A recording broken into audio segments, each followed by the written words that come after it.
Chapters 3 through 5.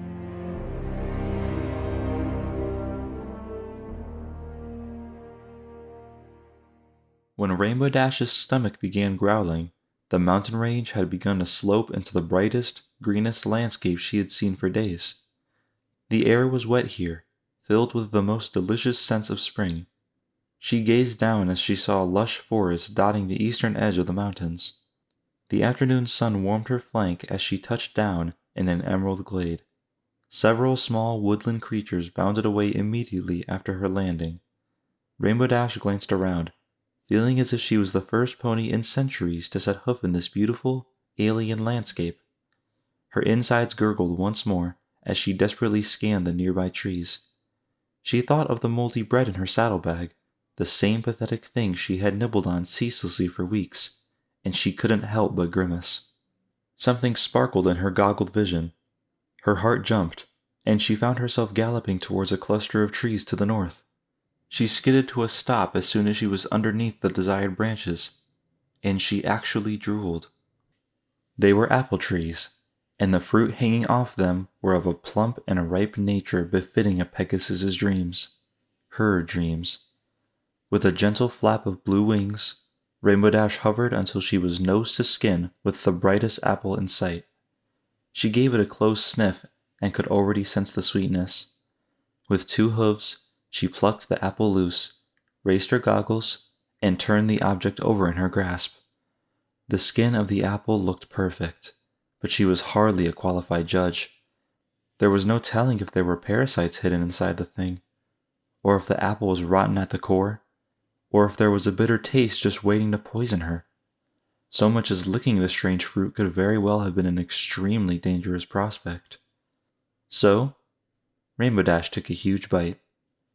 Immediately, her mouth was filled with a flooding river of euphoria. Her ruby eyes flew back in her head, and she let herself fall like a feather to the downy grass below.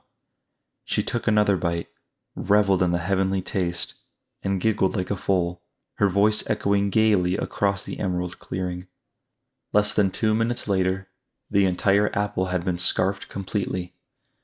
No sooner was Rainbow Dash finished with this gluttonous feat, she was darting back up to the tree for a second fruit, then a third, and then a fourth.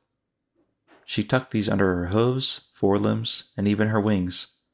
Stifling another evil laugh, she victoriously galloped over to a patch of shade and set her things down. Pulling her blanket loose from the saddlebag, she rolled it out along the soft blades of grass and laid herself down so that her forward half was in the shade and her rear half was warmed by the toasty sunlight. So luxuriously reclined, she took her time savoring the succulent fruit. Her eyes danced with the rays of sunlight glittering across the waving leaves above. Her mind toyed with errant thoughts, bursting through her head in cadence with a felicitous taste bursting in her mouth. She let a giggle leave her lips, and then another. Soon, the first 3 apples were consumed. Tossing the cores away, she polished the 4th and last apple against her chest and raised it to her lips. But then, she stopped. Rainbow Dash blinked. Slowly, her jaw clamped shut. She gazed with a solemn expression at her face, being reflected in the immaculate red skin of the apple. Her nostrils flared, and scents that didn't belong to the emerald glade were now assaulting her. The next breath from her mouth was painful, and soon her eyes fell to the reflection of the ruby lightning bolt hanging from her neck. A sour lump formed in her throat. Rainbow Dash said nothing. She didn't eat the apple. Shadows began filling the glade as the sun was setting beyond the mountains to the west. It was still early in the afternoon, but Rainbow Dash no longer felt like flying. Not yet. The wind had been taken from her wings. With a gentle yawn, she grasped the blanket in her mouth and dragged it to the base of a tree, where the shadows were thickest. Pulling a second blanket out of her saddlebag, she wrapped it around her blue body and settled down on folded legs. Rainbow Dash lingered before resting her head. Gnawing on her lip, she reached once more to the apple. Instead of nibbling on it, she merely cuddled it close to her, even nuzzling its soft skin with her cheek. Exhaling, Rainbow shut her eyes. There was a touch of moisture to her lashes, but she paid it no heed as she happily embraced the lulling kiss of slumber.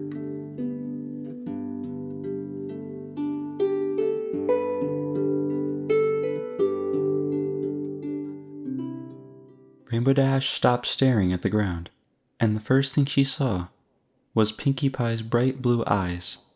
A breath escaped her lips as she saw her friend waving towards her from the front entrance to Sugar Cube Corner. More bright colors joined the fray, with Rarity winking, and Twilight giggling, and Fluttershy and Applejack strolling around the bend. Pinkie Pie cupped her hooves around her mouth and hollered something, before motioning Rainbow Dash dramatically towards the group. With a bright smile, Rainbow wasted no time.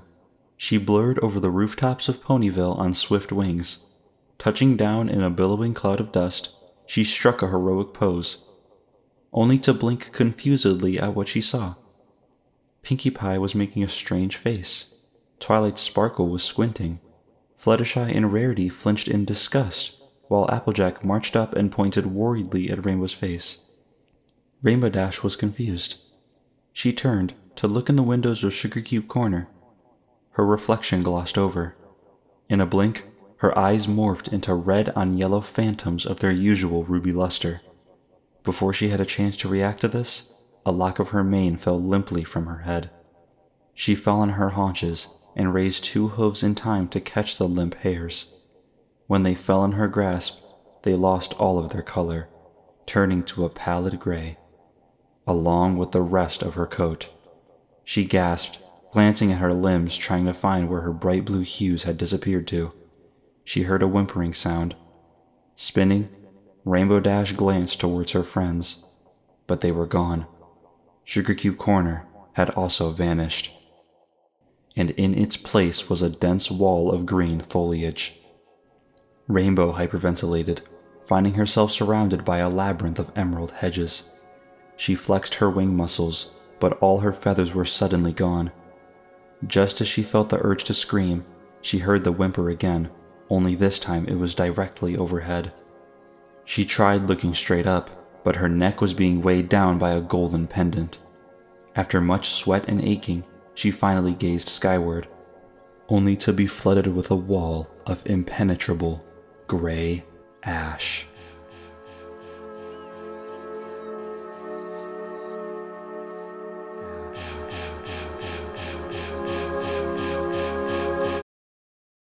Rainbow Dash shot up, gasping.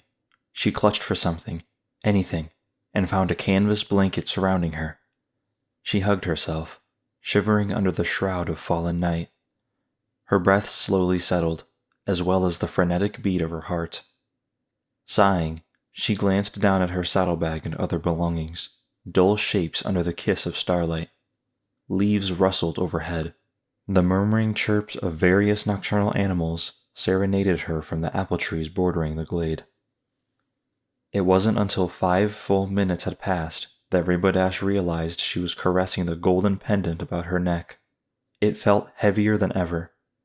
Gnashing her teeth, Rainbow seriously considered tossing the ruby-studded item away, but she knew better.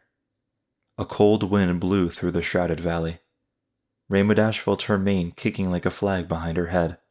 She prayed that there would be colors when the sun rose. Gazing skyward, she regarded the stars with jaded interest.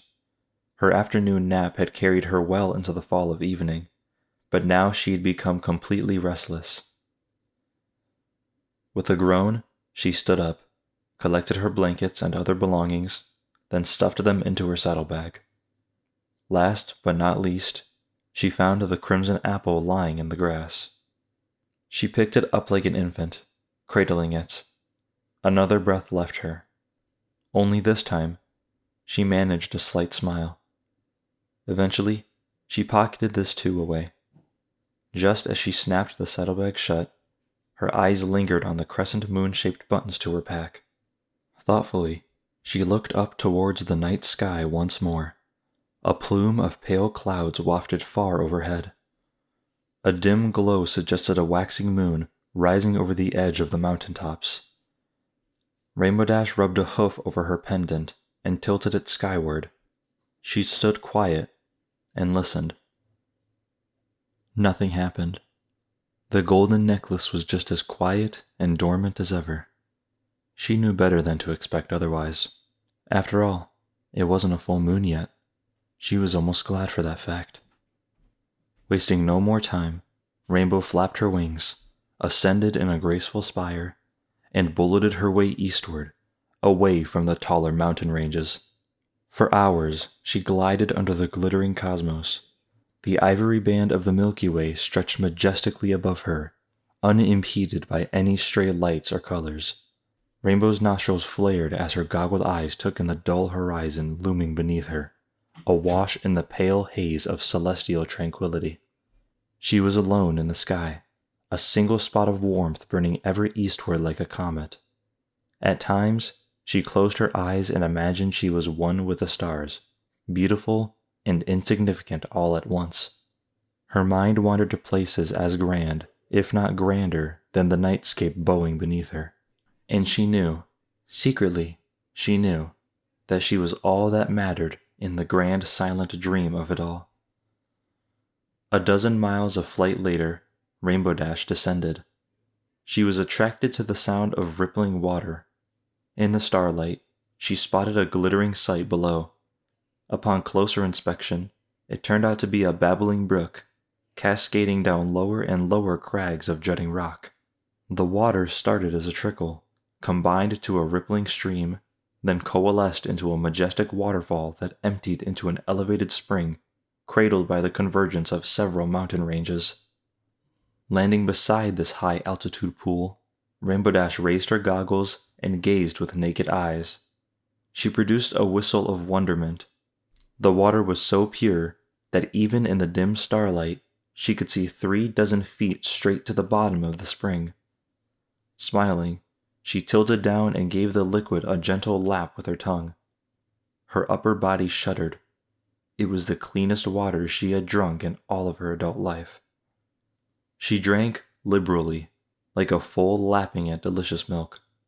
Her body felt instantly refreshed.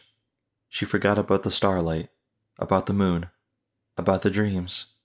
She was simply alive. Rainbow Dash exhaled long and hard. She had to carry some of this beauty with her. Squatting down, she reached into her saddlebag and produced her empty canteen. Swiftly, she filled it to the brink, smiling victoriously at her acquisition. Just as she finished screwing the top back on, something bright and lavender darted in the edge of her peripheral vision. Rainbow Dash gasped. She spun about, blinking. She was alone in the tiny spring clearing. The only moving shadows were those belonging to her. Nevertheless, that didn't calm her beating heart, nor did the blinding sensation that swiftly followed. She squinted. She gazed sideways towards a crest of jagged rock to her right. Murderous beams of gold were setting the air on fire as the first slivers of sunlight pierced the otherwise tranquil moment. A part of her shuddered, regretting the death of darkness. With icy resolve, she picked herself up, pocketed the canteen away, and faced the burning dawn. Raising her hoof, she twisted the dial of her goggles and covered her ruby eyes with dark lenses. The pure taste of spring water was like an angelic song on the tip of her tongue. She savored it, as she did all pleasant flavors that still clung to her, and carried the weight of the pendant with her as she flew into the fire.